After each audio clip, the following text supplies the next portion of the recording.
नमस्कार.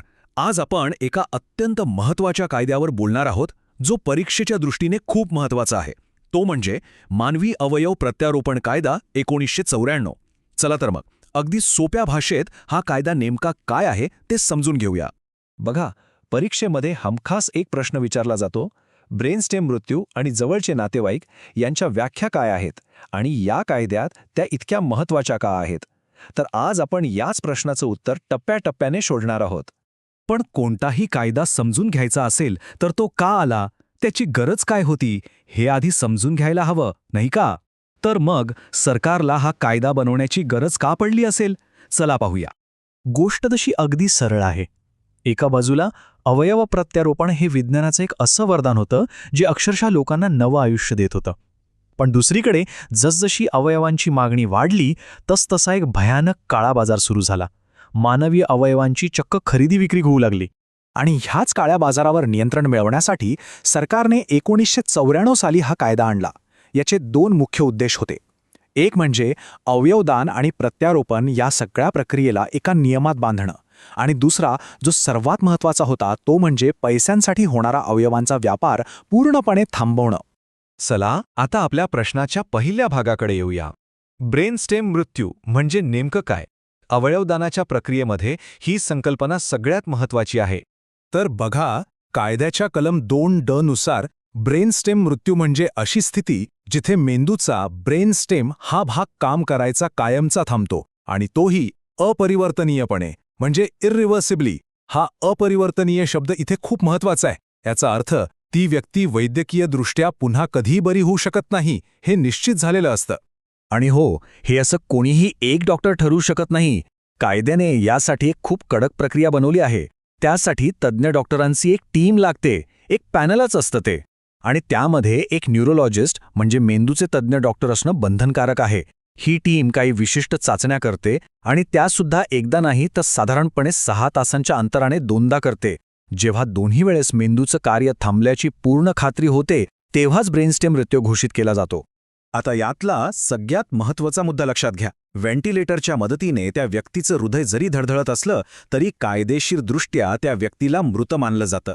आणि याचमुळे कॅडाव्हेरिक डोनेशन म्हणजेच मृत्यूनंतरचं अवयवदान शक्य होतं, कारण कायदेशीररित्या मृत घोषित केलेल्या व्यक्तीचा अवयव दुसऱ्या रुग्णाला नवजीवन देऊ शकतात. चला आता प्रश्नाच्या दुसऱ्या भागाकडे वळूया. कायद्याच्या नजरेत जवळचे नातेवाईक म्हणजे नक्की कोण हे समजून घेऊया. कायद्याच्या कलम 2(I) मध्ये जवळच्या नातेवाईकांची एक अगदी स्पष्ट यादीच दिलेली आहे. यामध्ये पती-पत्नी, आई-वडील, मुलं, भाऊ-बहीण हे तर आहेतच, पण 2011 मध्ये कायद्यात बदल करून यात आजी-आजोबा आणि नातवंडांचाही समावेश करण्यात आला. पण मग प्रश्न असा येतो की कायदा जवळचे नातेवाईक आणि इतर दाता यांच्यात फरक का करतो?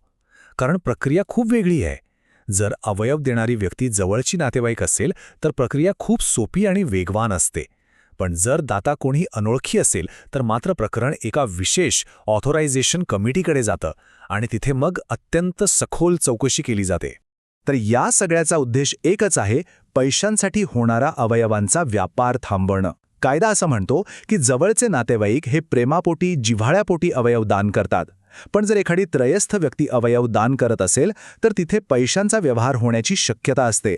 म्हणूनच ती अतिरिक्त सखोल चौकशी आवश्यक ठरते.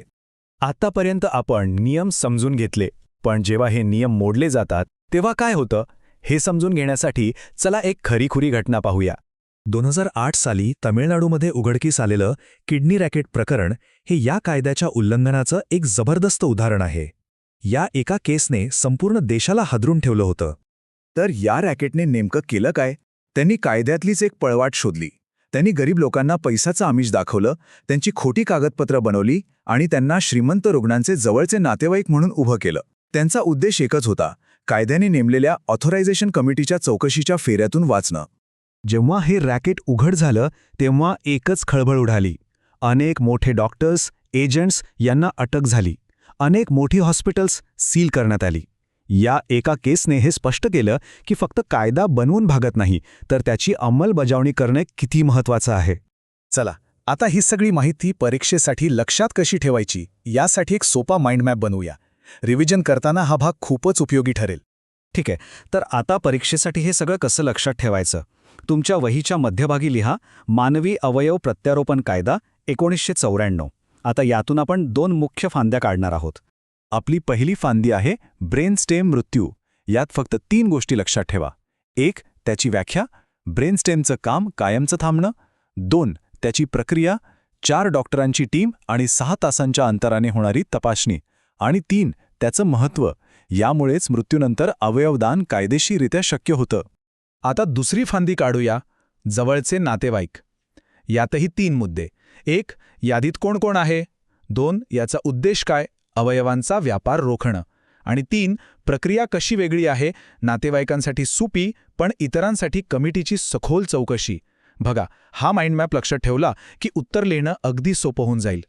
थोडक्यात सांगायचं झालं तर ब्रेनस्टेम मृत्यूची संकल्पना अवयवदानाला कायदेशीर आधार देते आणि जवळच्या नातेवाईकांची व्याख्या ह्या प्रक्रियेला सुरक्षित ठेवते. आशा आहे की या माहितीचा परीक्षेसाठी नक्कीच फायदा होईल. जर हे विश्लेषण आवडलं असेल तर आपल्या मित्रांसोबत नक्की शेअर करा. आणि हो, अशाच माहितीसाठी लाईक आणि सबस्क्राईब करायला विसरू नका.